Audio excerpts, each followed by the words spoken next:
Hi friends, அஸ்ஸலாமு அலைக்கும். இன்றைக்கி ஒரு சூப்பரான homemade fruit custard with ice cream பண்ண போகிறோம். அதை பார்க்கறது ரொம்ப ரிச்சாகவும் ரொம்ப சுவையாகவும் இருக்கும். இப்போ நம்ம செய்ய ஸ்டார்ட் பண்ணிடலாம். ஒரு பாத்திரம் ஸ்டவ்வில் வச்சுக்கோங்க. இதில் 1/2 லிட்டர் பால் நான் எடுத்திருக்கேன். இந்த 1/2 லிட்டர் பால் அந்த பாத்திரத்தில் ஊற்றி நல்லா சூடு பண்ணிக்கலாம். இப்போ பால் அது பாட்டில் சூடாகிட்டு இருக்கட்டும். அதுக்குள்ளே இதுக்கு வேண்டி கஸ்டர்ட் பவுடர் நம்ம எடுத்துக்கலாம். ஏற்கனவே நம்ம இதுக்கு வீடியோ போட்டிருக்கேன். அந்த கஸ்டர்ட் பவுடர் எப்படி செய்யணும்னு சொல்லிட்டு அதோட லிங்க் நான் கீழே கொடுக்குறேன். நீங்கள் செக் பண்ணிக்கோங்க. இல்லைனா கூட நீங்கள் ரெடிமேடு கஸ்டர்ட் பவுடர் கூட யூஸ் பண்ணிக்கலாம். இப்போ இதுக்கு 3 டேபிள் ஸ்பூன் அளவுக்கு நான் கஸ்டர்ட் பவுடர் எடுத்திருக்கேன். அந்த கஸ்டர்ட் பவுடர் கொஞ்சம் தண்ணி ஊற்றி நம்ம கரைச்சி எடுத்துக்கலாம். கஸ்டர்ட் பவுடரில் தண்ணி சேர்த்தப்புறமா கட்டி இல்லாமல் நல்லா கரைச்சி எடுத்துக்கோங்க. அப்போ தான் நம்ம காய்ச்சும் போது கட்டி கட்டியாக வராமல் இருக்கும். அதுக்கு உங்களுக்கு ஈஸியாகவும் இருக்கும் காய்ச்சறதுக்கு. இந்த மாதிரி பாலை நல்லா கொதிக்க வச்சுக்கோங்க. இப்போ நல்லா கொதிச்சிருச்சு. இப்போ கரைச்சி வச்சுருந்த கஸ்டர்ட் பவுடரை இதில் சேர்த்து நல்லா மிக்ஸ் பண்ணிக்கலாம். கஸ்டர்ட் பவுடர் சேர்த்தப்புறமா கைவிடாமல் அப்படி கரைச்சி விட்டுட்டே இருங்க. இப்போ இதுக்கு சீனி 1/2 கப்பு எடுத்திருக்கேன். இந்த 1/2 கப்பு சீனி உங்களுக்கு மைல்டாக தான் இருக்கும், அதிகமாக இருக்காது. அது ஒரு 100 கிராம் அளவுக்கு தான் நம்ம சேர்த்துருக்கோம் இந்த சீனி. இப்போ இந்த கஸ்டர்ட் பவுடர் இந்த அளவுக்கு கொஞ்சம் வாட்டரியாக இருக்கணும். அப்போ தான் நம்ம ஆறின அப்புறமா நம்ம தோசை மாவு அளவுக்கு திக்னஸ் இருந்தால் போதும், ரொம்ப கட்டியாக இருக்கக்கூடாது. இப்போ இதுக்கு கொஞ்சம் கிரேப்ஸ் வாங்கியிருக்கேன்.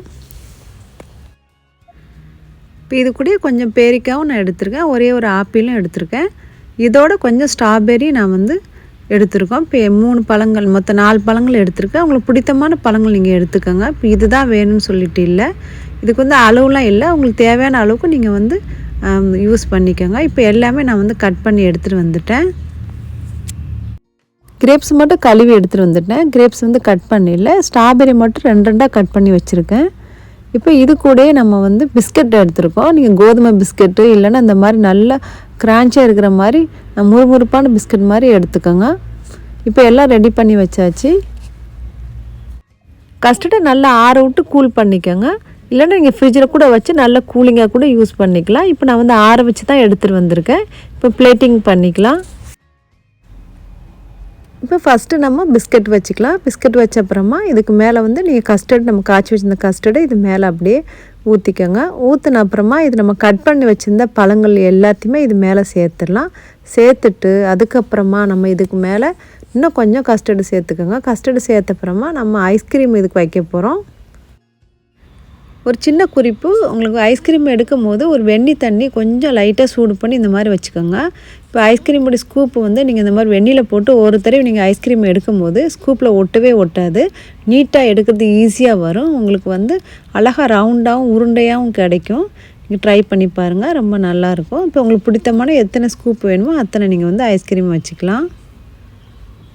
இந்த ஐஸ்கிரீம் வெண்ணிலா ஃப்ளேவரு, உங்களுக்கு எந்த மாதிரி ஐஸ்கிரீம் ஃப்ளேவர் பிடிக்குமோ அந்த மாதிரி நீங்கள் சூஸ் பண்ணிக்கோங்க. கொஞ்சம் பிஸ்தாவும் பாதாமும் இதில் கொஞ்சம் கார்னிஷ் பண்ணிடுங்க.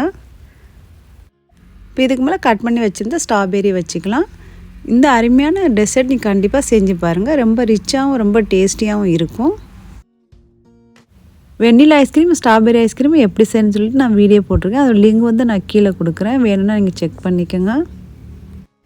இன்றைக்கி நம்ம வீட்டில் கெஸ்ட் வந்திருக்காங்க, ஒரு 4-5 பேர். அவங்களுக்கு இந்த மாதிரி நான் பிளேட்டிங் பண்ண போகிறேன். வாங்க அப்படியே பிளேட்டிங் பண்ணி முடிச்சுட்டு எப்படி டேஸ்ட் வந்திருக்குன்னு நம்ம டேஸ்ட் பண்ணி பார்க்கலாம்.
இந்த வீடியோ உங்களுக்கு பிடிச்சிருந்தா ஃப்ரெண்ட்ஸ் ஃபேமிலிக்கெலாம் ஷேர் பண்ணுங்கள். அப்படியே சப்ஸ்கிரைப் பண்ணுங்கள், பெல் ஐக்கான் ப்ரெஸ் பண்ணுங்கள். நான் போடக்கூடிய ஒவ்வொரு வீடியோ உங்களுக்கு நோட்டிஃபிகேஷன் வரும்.